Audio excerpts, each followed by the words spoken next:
So it's football season, it's World Cup season, and everyone is talking about football right now and teams and goals and players. But a quick question. Do you know the history of the FIFA World Cup? Do you know why the FIFA World Cup started being played? Tell me. No, you don't know? Okay, no problem. I got you. I'll explain it to you. So, back in the 1870s, football was a thing. It was a game that was being played, but mostly by English schoolboys. But in 1872, a game was played, and this game was very significant to the history of football. So, let me explain to you. In 1872, Scotland asked England, "Hey guys, do you want to play football?" England was like, "Okay, cool."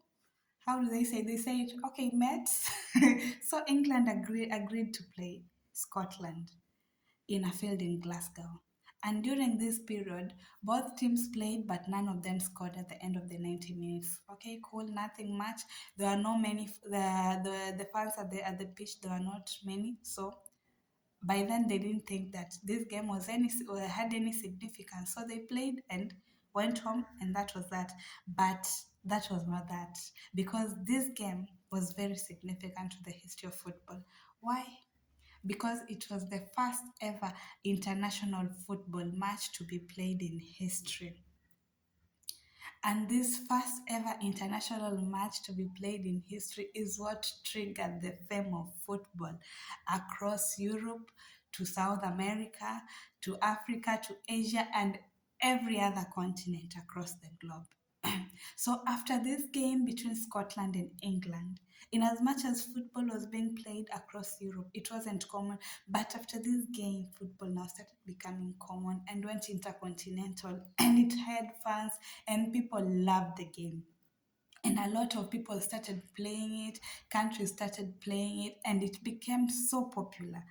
So by the 1920s, the World Olympics was already a thing. And during this period, football, the popularity of football had grown, so football had reached the Olympic levels. So in 1924, that is when the first ever football match was played in the World Olympics. And during this time, Uruguay played and they won. They won the first ever football match in the World Olympics.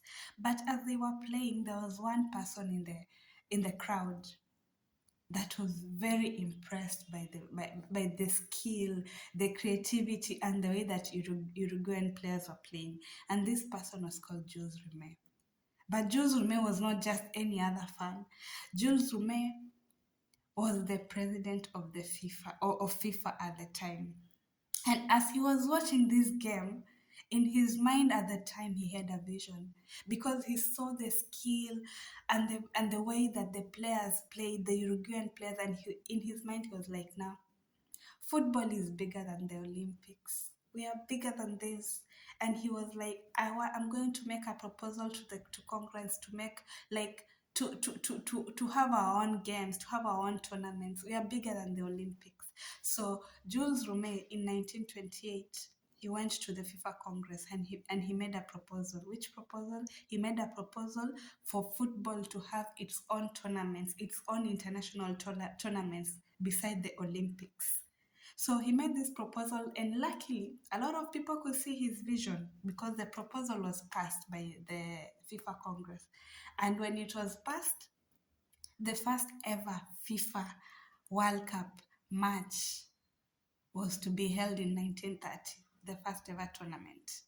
Now, after the proposal was passed, now Jules Rimet had the task of finding the teams and the players who would play in the first ever World Cup championships. Now, during this time in the 1930s, if you've read about history, you know that it was the period of the Great Depression. And it was a period where there was great economic hardships. People were struggling, businesses were failing. And Jules Rimet, when he went with these proposals to nations, trying to convince them to play international football matches, most nations did not agree. In fact, most European nations said no. And rightfully so, because are we going to think about putting food on the table, or are we going to think about football? Because people were really suffering during the Great Depression. So most nations said no. But Jules Rimet did not give up.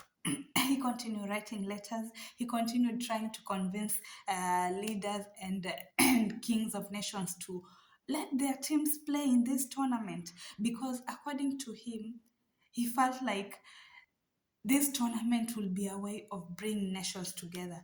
By playing with each other, the countries would understand each other more. That was his vision. But he persisted, and eventually, 4 European nations agreed. And these 4 European nations were France, Belgium, Yugoslavia, and Romania. They agreed to play in the first ever World Cup tournament championships. So, also another thing that the nations were a bit that made the nations to be not to agree to play in the World Cup was the distance, because the first ever World Cup championships was held in Uruguay, and at the time we did not have planes. Definitely, I don't know if planes were invented. I stand to be corrected, but at the time the most common means of transport was ships, and most countries will reason like, we have to spend like weeks at sea so that we can go to play a tournament. No. So most countries passed. So the first ever World Cup championships had only 13 countries that played against each other. Eventually, French, Belgium, Yugoslavia, and Romania traveled to Uruguay for the championships.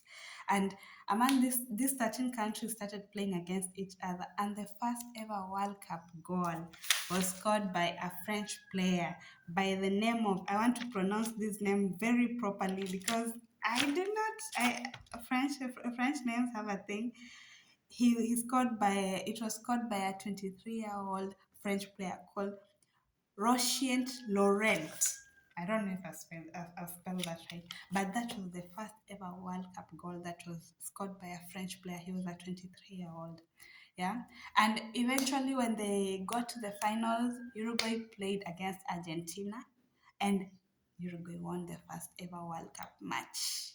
And as Jules Rimet was presenting the World Cup trophy to the Uruguayan captain at the time, he was smiling because at the end of the day, his vision was achieved, and that is how the World Cup games started being the FIFA World Cup games started being played, and they are being played after every 4 years. And after the 1930s game, they started being played after every 4 years consecutively, and we are now here. So now you know the history of the FIFA World Cup and why it started being played, thanks to the vision of Jules Rimet.